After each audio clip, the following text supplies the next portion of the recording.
Hola, Rosanas, ya estamos un día más aquí y hoy vengo con un vídeo que me hace ilusión.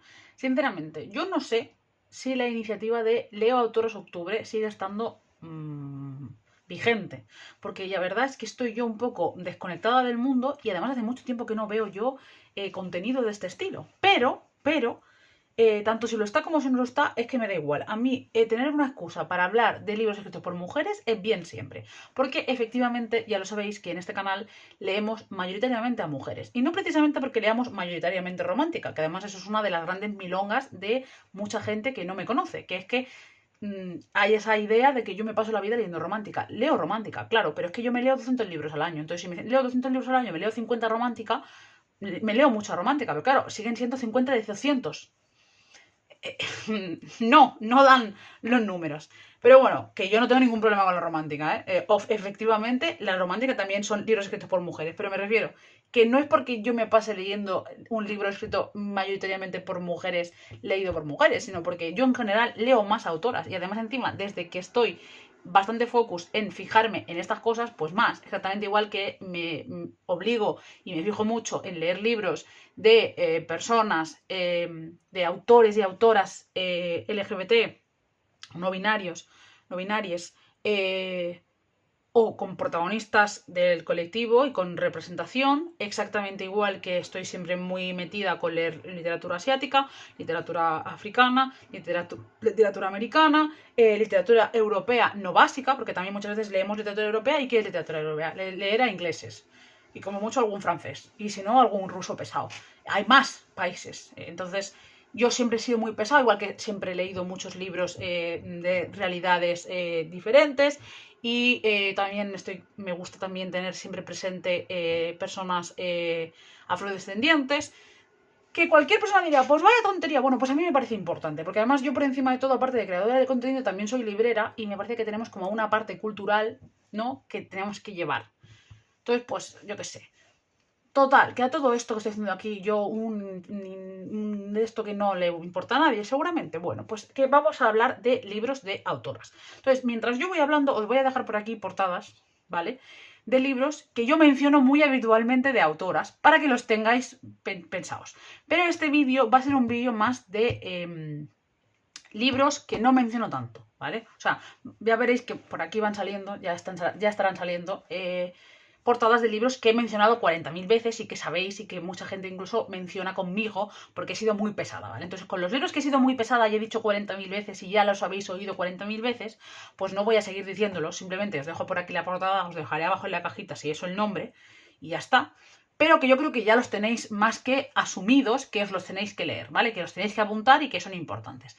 Pero hoy concretamente vengo con unos cuantos libros, que además son unos cuantos, 1, 2, 3, 4, 5, 6, 7, 8, 9, 10, 11, 12, 14 libros, que tampoco es una barbaridad. Vengo con 14 libros que no he mencionado tanto, pero que me siguen pareciendo muy buenos, que creo que representan diferentes realidades y diferentes momentos de diferentes géneros también. No hay ninguno de romántica, no por nada, sino porque pensad que vamos a focusear la romántica en noviembre. Si yo en noviembre no hiciera el noviembre dulce, en este vídeo también habría libros de romántica. Pero como noviembre va a ser, literalmente, ya os lo aviso, full romántica, o sea, van a haber vídeos de romántica y nada más que de romántica, todo el santo noviembre enterito, pues aquí vamos a hablar de los que no son de romántica, porque luego ya hablaremos de autoras no conocidas, libros más raros, blogs y todo lo que haga falta en el otro vídeo, ¿vale? Entonces ahora vamos a hablar de esos libros de todo tipo de historias que yo no soy tan pesada. Que seguramente si sois neusianas habituales diréis, Neus, y esto ya me lo sabía yo. Seguramente, porque tampoco voy a venir aquí yo a decir ninguna novedad, porque todos los que salen son libros que ya he hablado de ellos 40.000 veces.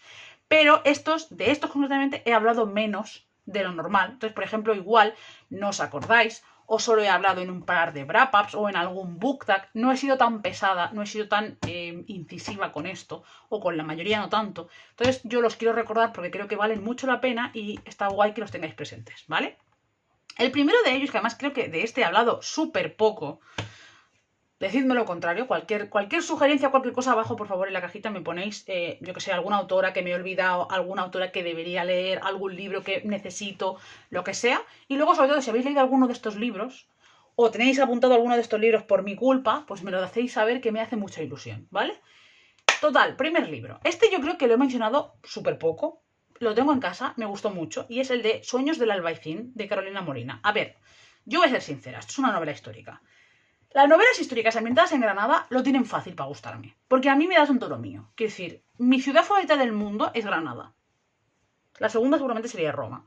Pero la primera, el top 1 favorito del mundo, de ciudad más bonita, donde me siento más cómoda, donde soy más feliz y a la que no me cansaría nunca de volver, es a Granada. ¿Vale? Y mira que España tiene ciudades preciosas, que son súper bonitas, y yo, gracias a Dios, he visitado toda España. O sea, me queda por visitar Canarias, Ibiza y Zamora capital. El resto, he estado en todas las capitales de provincia, en todas las provincias de España, y menos una vez en mi puta vida. O sea, he visto España, ¿eh? Puedo comparar. Y aparte he estado en Portugal 4 veces, he estado en Francia más de 20, he estado en Italia 2 veces, he estado en Alemania 2 veces, he estado en Inglaterra 2 veces, he estado en Marruecos, quiero decir, he visto mundo. Habiendo visto mundo, Granada es lo más bonito que hay. Y dudo yo mucho que por mucho que yo viaje, haya algo más bonito. Y mira que voy a ir a Grecia y voy a ir a Egipto en algún momento de mi vida y me voy a enamorar. Pero Granada es Granada. ¿Por qué? Porque Granada es precioso y encima además la tierra tira y toda mi familia es de allí. Entonces, para mí Granada son muchas cosas. Aparte de que, objetivamente hablando, es preciosa. O sea, ver anochecer en el mirador de San Nicolás es literalmente una maravilla del mundo. Si no habéis ido nunca a Granada y habéis visto anochecer en el mirador de San Nicolás con la Alhambra de fondo y Sierra Nevada detrás, no habéis vivido. De verdad, o sea, no sabéis lo que es eso. Es que no es lo mismo. Y me parece muy bien que tu ciudad favorita sea esta o la otra. Yo no me meto. Pero ese nivel de... Es que no tiene una comparación. De verdad. No. No. Me da igual. Entonces, partiendo de eso, claro, yo no soy objetiva. Entonces, a mí me das una novela histórica ambientada en Granada y ya la base es fácil. Pero es que además este libro a mí me gustó mucho cómo estaba escrito y me gustó mucho la historia. Entonces, como además es un tema que yo no suelo hablar mucho, que son novelas históricas, pues que si queréis probar, esta está guay. Mira, dentro del feminismo, porque vamos de un lado a otro, estos libros van a ser uno de su padre y uno de su madre. No tienen nada que ver una cosa con la otra. Un libro de feminismo que me gustó mucho, que creo que está muy bien y que no he mencionado tanto, es el de Esto no se habla, de Laurie Penny. Creo que es un libro que está muy, muy bien, muy bien. Sigo pensando que es súper importante leer sobre feminismo, seas quien seas. Me da igual que seas un hombre que seas una mujer. Me da igual la edad que tengas. Creo que cualquier persona mínimamente interesada y mínimamente consciente de la realidad que estamos, leer sobre feminismo es importantísimo. Y luego además, si estás dispuesto a reflexionar sobre lo que estás leyendo, ya de traca. Entonces, este libro a mí me gustó un montón. Creo que habla de muchas cosas que están muy bien. Creo que pone el punto en muchas reflexiones que normalmente no se hacen. Y sigo pensando además que es un libro muy potente para académico. Pero es que obviamente hablar de feminismo en según qué contextos, bueno. Está complicado el patio, ¿eh? Por ejemplo, los institutos. Luego, dentro del tema de Palestina, que sabéis que es un tema que yo siempre he llevado mucho, he sido muy abanderada de esto, he hablado de esto muchísimas veces. Uno de mis libros favoritos de Palestina de ficción es Miral, de Rula Gebreal, que además me lo regaló alguien. ¿Quién me regaló este libro? Hostia, estoy casi segura que me lo regaló alguien, pero ahora no sé quién. No sé si lo encontraron en Henry Richard, Carmina y Sergi. No sé, yo sé que lo tengo, pero me lo encontró alguien porque está descatalogado en España. Pero bueno, en las bibliotecas está. Y es uno de mis libros favoritos porque generalmente con Palestina a mí me gustan. Yo tengo mucho más bagaje de Palestina de libros de no ficción que de libros de ficción. También es verdad que tengo mucho más bagaje porque libros de ficción palestinos hay muy pocos traducidos. Entonces, pues es más complicado. En cambio, de libros de no ficción, como hay muchos historiadores y muchos sociólogos de muchos países que han escrito sobre el tema, hay mucho más traducido, hay mucha más bibliografía. Pero de ficción hay menos, porque incluso de ficción de otros muchos países del Próximo Oriente hay menos. Es decir, hoy en día, por ejemplo, tú quieres leer literatura asiática y es muchísimo más fácil leer literatura china, japonesa, coreana, vietnamita que leer literatura del Próximo Oriente, porque hay muchísimos libros en Próximo Oriente, pero no están traducidos al castellano. Es que muchos no están traducidos ni al inglés. Entonces es mucho más complicado. Entonces, dentro de la ficción, que a ver, es ficción, pero no es ficción, porque está basado en hechos reales, porque está basado en la historia de la autora, pero que no es un libro de no ficción, de reflexión y de historia y de tal, sino que es ficción, vamos, que me estoy liando, me estoy dando unos bucles en mí misma que da gusto oírme, madre mía de mi vida. Tengo la cabeza que no sé dónde la tengo. Pero bueno, eso. tiene ese punto duro, pero también ese punto como que no te deja destrozado tanto. Pero es que es que tenéis que leerlo, de verdad. O sea, si podéis leerlo, de verdad leedlo, porque es que es que es una realidad, es que es crudo, pero a la vez es bonito, en el sentido de cómo te narra muchas cosas y los personajes que hay, pero obviamente es horrible, las cosas como son. Luego, este es uno de mis grandes descubrimientos de la vida, porque yo lo he explicado más de una vez. Viento del Este, Viento del Oeste, de Perle Sebac, mi madre lo tenía en casa desde toda la vida. O sea, yo lo he visto en el armario de mi madre, bueno, en la estantería de mi madre, desde que era un coco. Y siempre he pensado, no sé por qué, por la edición que tenía mi madre, que era un libro del oeste. Y a mí no me gusta el Far West, ¿vale? No me ha gustado nunca. Entonces, yo era un libro y mi madre me decía, ¡buah, a mí me encantó, lo tienes que leer! Y yo siempre decía, sí, sí, mamá, sí. Y yo pensaba, anda, se lo va a leer tu prima, ¿sabes? Era como, venga, hombre, paso.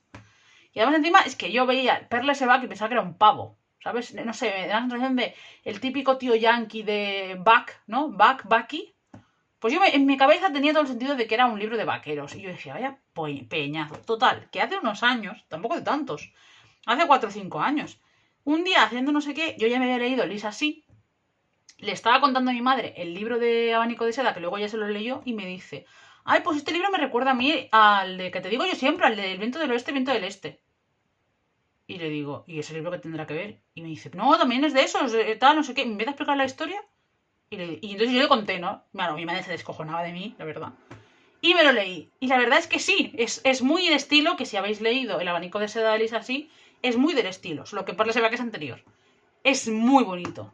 El libro de Viento del Este y Viento del Oeste es muy, muy, muy, muy bonito, de verdad. Si tenéis la posibilidad de leerlo, leedlo, porque es súper bonito.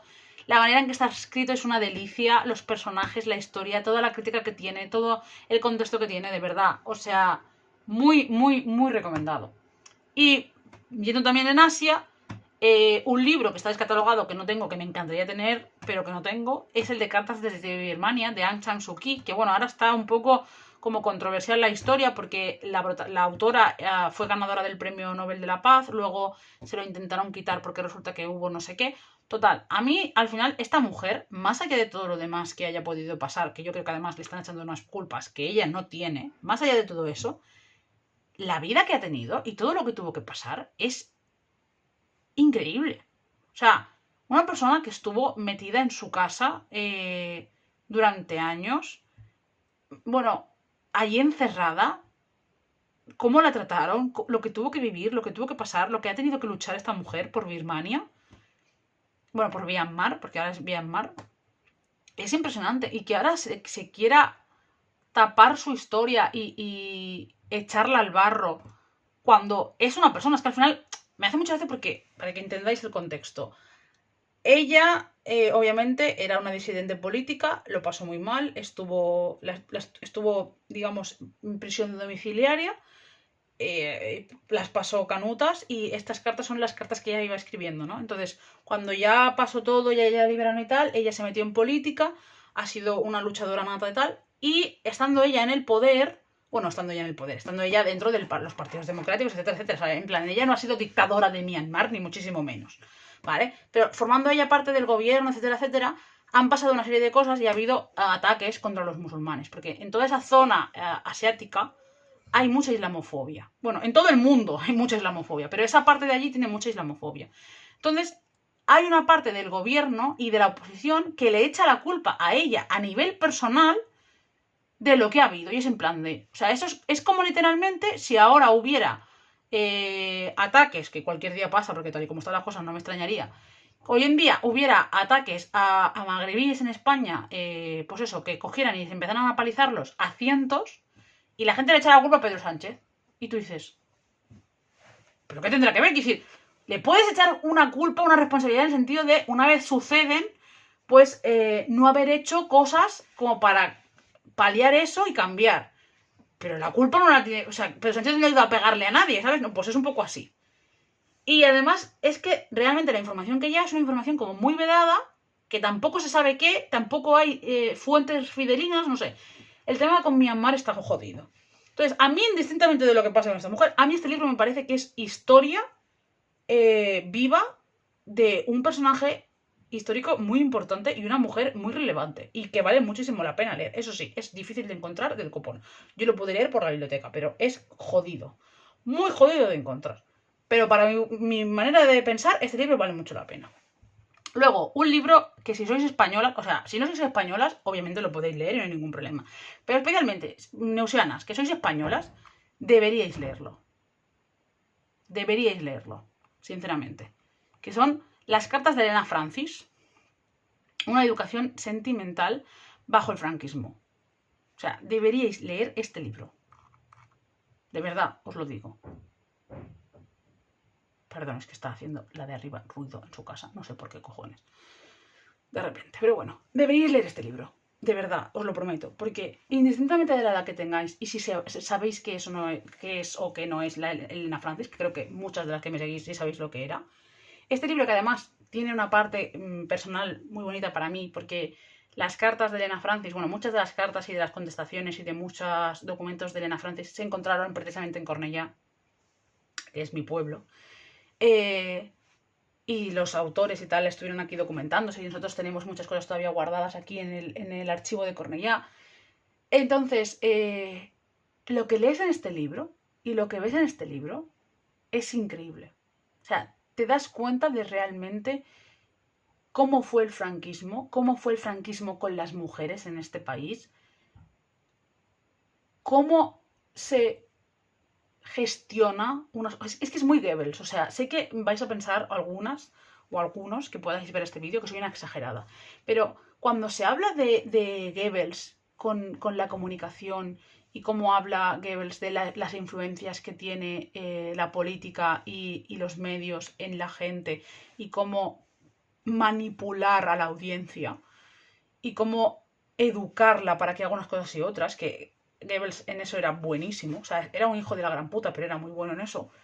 Una de las cosas que no se suele hablar mucho es sobre los roles de género y sobre la conciencia social que se crea pues, sobre la familia, sobre las realidades, sobre la moralidad. De esto no se suele hablar tanto. Pero si analizamos toda la sección femenina que se hizo en España y un programa tan escuchado de radio como era la Elena Francis, te das cuenta de cómo eso influyó muchísimo en cientos de miles de mujeres durante casi 3 generaciones. Es una barbaridad. Es una barbaridad. Y no sabéis el poder que tenía ese programa y lo que ese programa hizo. Porque, para poneros en contexto, por las que no sepáis lo que es, el programa de la Elena Francis era un programa de radio en el que había una señora que supuestamente era la Elena Francis, que pues hablaba de las cosas de cada día y tal, hablaba de la sección femenina, que era lo que las mujeres tenían que ser, y luego lo que hacía era responder cartas que le mandaban. Claro, estas cartas podían ser de: oye, el otro día vinieron a comer mis primos y se cayó una botella de vino y el mantel se había manchado, ¿cómo lo limpio? Y la Elena Francis diciendo: pues mira, deberías usar el detergente no sé qué, que resulta que era pues patrocinador, o sea, esto es literalmente de los primeros ADs de los influencers. Bueno, pues la Elena Francis ya era una pionera de esto. Entonces aprovechaban y metían el patro ahí clasca en las cartas. Bien, que esas eran las más tontas. Luego, pues a nivel eso, a nivel belleza, champús, no sé qué, no sé cuánto. Pero la mayoría de cartas de la Elena Francis por las que se ha estudiado tanto y tal, eran cartas de mujeres en situaciones de vulnerabilidad, de violencia, de abuso, de situaciones económicas muy jodidas, madres solteras, que pedían ayuda. Que pedían ayuda a esa Elena Francis, de mujer a mujer. De: mi marido viene a casa borracho y me pega unas palizas que cualquier día me muero. Por favor, ayúdame. Y la respuesta de Elena Francis, que obviamente no era Elena Francis, eran una serie de señores, entre ellos un cura, eran: lo que tienes que hacer es ponerte guapa, callarte la boquita y estar contenta cuando tu marido llegue. Y así te evitarás palizas. Y si te pega, por algo será. Así que compórtate mejor, lleva mejor la casa, limpia mejor, cuida mejor a tus hijos, no le des problemas a tu marido, entiende lo que viene muy cansado. Mujeres diciendo que eran violadas de manera... O sea, no lo decían abiertamente, pero lo explicaban y tal. Y las contestaciones eran: es su derecho conyugal, entiéndelo. Las mujeres somos más frías, somos más no sé qué, pero entiende que él es su manera de quererte, no sé qué. Verdaderas burradas. Y ya no es solo por las burradas que se decían, sino cómo durante tanto tiempo ese programa que estuvo en antena, que se oía en prácticamente todas las casas, ¿cómo podía ser que se permitiera que fueran hombres los que hicieran esas respuestas y justificaran cualquier cosa y no pasase nada? Y cómo tantísimas mujeres se criaron escuchando eso y viendo lo normal. Que obviamente había cosas que no, porque por ejemplo, yo estoy felizmente orgullosa de decir que en mi casa, en casa de mis abuelos, se oía la Elena Francis. Y que muchas veces, mi abuela no, porque mi abuela era más machista y más cerrada, pero mi abuelo muchas veces se enfadaba y quitaba la radio cuando decían según qué burradas. Porque él tenía unas hijas pequeñas, unas hijas adolescentes, presentes en la casa, que cuando oía según qué burradas decía, ¿qué mierda es esto? Y quitaba la radio y decía, yo no voy a dejar que mis hijas oigan esta mierda. Yo no voy a dejar que mi hija esté presente cuando una tía esté diciendo, si tu marido te pega es por algo. O sea, mi abuelo se pegaba unos calentones y mi abuela le decía, ay, no te pongas así, Manuel, no sé qué, es que claro, hay que entender. Y mi abuelo decía, ¿hay que entender el qué? Isabel, ¿hay que entender el qué? Por amor de Dios. Y mi abuelo se enfadaba muchísimo. Entonces, pues yo, pues obviamente. Mi abuelo, además, fue un hombre que yo sé, porque me lo han contado, porque obviamente yo a mi abuelo lo pude disfrutar muy poco, que él estuvo mucho tiempo diciendo que la Elena Francis era un tío. Diciendo, mira, estos también fueron el precedente de Carmen Mola. La misma mierda. Y mira, pasamos de una historia de España a historia de la India. El secreto de la contadora de historias de Sayal Badani. Este libro es muy bonito. O sea, yo creo que es un libro, si queréis leer algo de la India, pero os da un poco de miedo porque la India siempre son libros muy complicados, porque es un país muy jodido, por desgracia, ojalá no. Este yo creo que es una buena manera de entrar, porque es un libro así generacional de una chica estadounidense que va a la India a encontrar sus raíces y hay una serie de historias y es muy bonito, se lee muy bien, es una novela muy bonita, que acaba bien, que te habla de una India un poco yanquilandia, también les digo, no es un libro súper 100% india, ¿vale? Pero para empezar yo creo que está muy bien. Y es una novela muy cookie, que al fin y al cabo a veces también necesitamos eso. Luego, otro libro que también he hablado más de una vez de él, pero que no soy tan pesada, que vale mucho la pena, es el de Mujeres en pie de guerra, perdón, Memorias de nosotras, de Susana Cosca. Porque es un libro de nosotras, es un libro de mujeres que hemos estado ahí, que hemos luchado. Porque además muchas veces cuando se habla de ese momento, cuando te dicen también lo típico de no, ¿quién iba a la guerra? ¿Quién iba a la guerra? Y es en plan, ¿tú qué pasa? Para empezar, las mujeres no han ido a la guerra a luchar porque los hombres no las han dejado. Porque históricamente hablando, siempre que ha habido guerra de guerrillas, desde tiempos inmemoriales, siempre ha habido mujeres en batalla. Eso para empezar.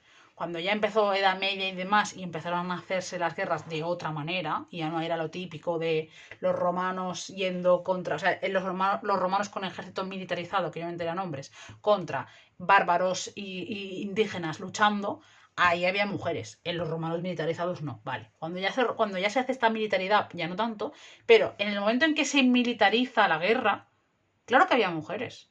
¿Por qué había mujeres? Porque las que servían en los campamentos eran mujeres. En los campamentos había prostitutas. Y las enfermeras eran mujeres. Porque además, por ejemplo, en la Primera y Segunda Guerra Mundial, toda la labor que hicieron mujeres alistándose de manera voluntaria para ir de enfermeras y médicas al frente a ayudar, ¿qué? ¿Cuántos hombres sobrevivieron gracias a esas mujeres jugándose la vida, yéndose de su casa a ayudar? Pues un montón. Y la cantidad de prostitutas, y eso también son mujeres, te pongas tú como te pongas, que fueron, que murieron, que cogieron enfermedades, que fueron abusadas, que fueron torturadas y que las mataron en guerras durante siglos, ¿qué pasa? Porque se nos olvida también de esas mujeres. Aparte de, ya no las que iban, porque obviamente esto es lo de siempre, ¿no? Ya las que estaban en el frente. Y luego, obviamente, todas esas mujeres que estaban en sus casas, en sus pueblos, cuando esos ejércitos llegaban, eran las primeras las primeras a las que violaban, torturaban y mataban. Porque es una de las grandes cosas de la guerra. Paso por aquí y como te tengo que conquistar, lo primero que hago que es mancillar tu honor y mancillar tu descendencia. ¿Y cómo mancillo tu honor y tu descendencia y pongo esa dominación de que esto es mío? Poniendo mi semilla en tu vientre. Es así. O sea, somos así de hijos de puta y hemos sido así. Es decir, nosotros hemos sido víctimas siempre.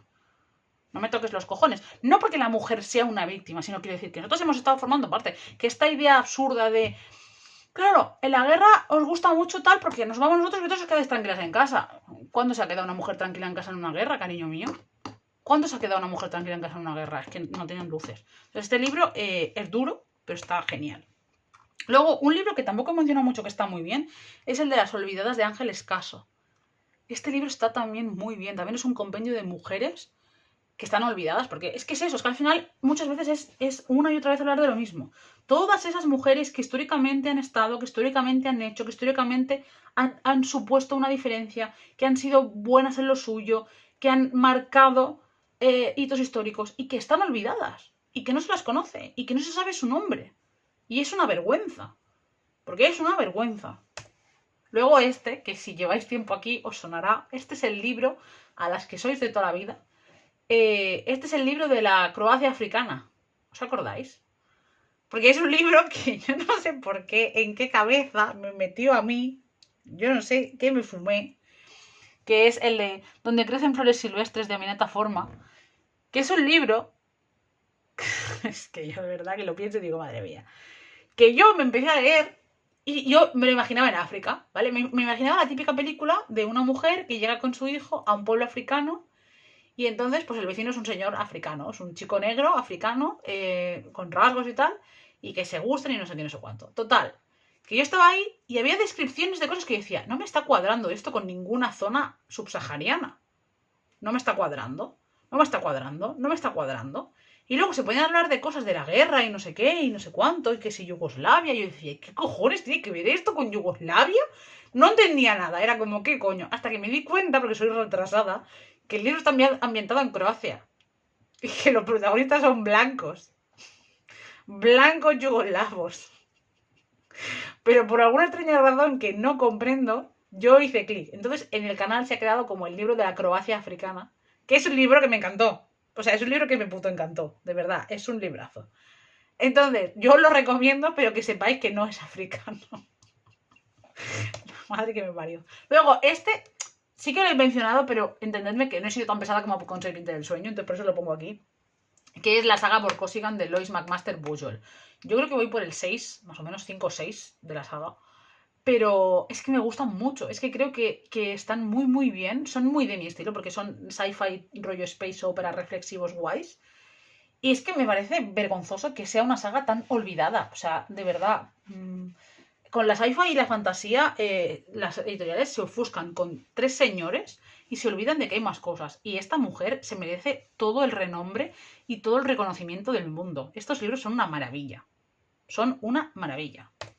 Luego ¿qué? A ver, sí, lo he mencionado, pero no lo menciono tanto como me gustaría, porque es un librazo, que además me tengo que leer el segundo y ahora sale el tercero, que es el de La ciudad justo, de Joel Walton. Es que es una maravilla, es que es una barbaridad, es que es increíble, es que es un librazo, es que de verdad, Joe Walton, qué cabeza tienes. Es que es tan chulo. O sea, esta recreación de Platón con esta idea, con este punto de distopía, bueno, distopía, de ciencia ficción raro, un poco autómatas, potente, pero esa gracia clásica y todo, es que me parece increíble, de verdad. Sí que es verdad que concretamente no es un libro para todo el mundo, porque es un libro muy filosófico. Entonces, si no te gusta la filosofía y no estás dispuesto a toda esa parte de carga reflexiva, te va a aburrir y te va a hacer cuesta arriba. Pero si eres un neusiana como yo, de este estilo, es que te va a encantar. Y la traducción y la edición de Durenela es increíble, de verdad, precioso. Ya solo quedan 2 libros. El de Emmeline Pankhurst, Mi historia, es la biografía de Emmeline Pankhurst. Sabéis que soy muy pesada con el tema del sufragismo. Sí que es verdad que, igual que os digo tendría que deciros el de Grega Campoamor, pero como todavía no lo he leído, no lo digo. Pero el de Grega Campoamor, que lo tengo aquí, es lo mismo. Porque al fin y al cabo, Emmeline Pankhurst y Grega Campoamor son lo mismo. Una es inglesa y la otra es española, pero son el mismo tipo de figura. Pero creo que es que hace falta mucho más que esta mujer se conozca y se tenga presente. Yo creo que hay mucha gente que no es consciente de quién es Emmeline Pankhurst, no es consciente de lo que supuso y no es consciente de toda la lucha que empezó hace tanto tiempo, porque además el feminismo ni siquiera empieza en 1900, es mentira, el feminismo lleva mucho tiempo, porque en el momento en el que el patriarcado y el machismo se imponen, ya crea el feminismo. Lo que pasa es que el feminismo nunca ha tenido poder como para poder cambiar muchas cosas y teniendo que estar peleando siempre desde abajo, desde siempre. Es lo que tiene ser el género pisado y puteado desde siempre. Pero es que me parece importantísimo que se conozcan, me parece importantísimo que se tenga pendiente, y este tipo de biografías a mí me gustan un montón. Y además es un libro de Capitán Swing, así que obviamente siempre lo voy a apoyar.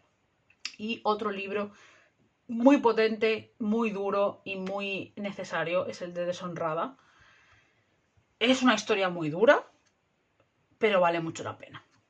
Así que si tenéis estómago y ganas de leer algo que es necesario leer, os lo recomiendo mucho. Yo lo cogí de la biblioteca, en las bibliotecas está disponible, no sé si está, pero en las bibliotecas está. Bueno, que poco me gusta cuando se me ve la oreja ahí, pero bueno, perdón. La verdad es que da de todo leer esto, porque dices, madre mía, por Dios. Pero por desgracia pasa, y precisamente porque pasa, es importante que se sepa y se conozca. Y ya está. Estas son mis recomendaciones para este Leo Autores Octubre. Obviamente mi recomendación real y concreta para todo esto es que leáis a mujeres siempre que podáis. Seáis conscientes de que leéis a mujeres y seáis conscientes del tipo de libros que leéis y de quién los escribe y de a quién le dais un espacio y un tiempo, que al fin y al cabo el tiempo es lo más importante que tenemos en nuestra vida. Entonces, intentad ser conscientes de a quién le dais tiempo y efectivamente si encima además el libro lo compráis, a quién le dais el dinero. Siempre y llanamente. Yo no os digo ni a quién tenéis que dárselo ni a quién no. Simplemente que hay que ser más consciente, creo personalmente, de a quién le damos nuestro tiempo y nuestro dinero. Porque sí hace una diferencia. Y hasta que eso, cualquier recomendación que tengáis de mujeres, yo encantada de leerlas. Y nada, como yo siempre, estudiante de sangre y de médula, según la gente, mándamelo tiempo y ponnos en tu vida y será más feliz. No sé, no.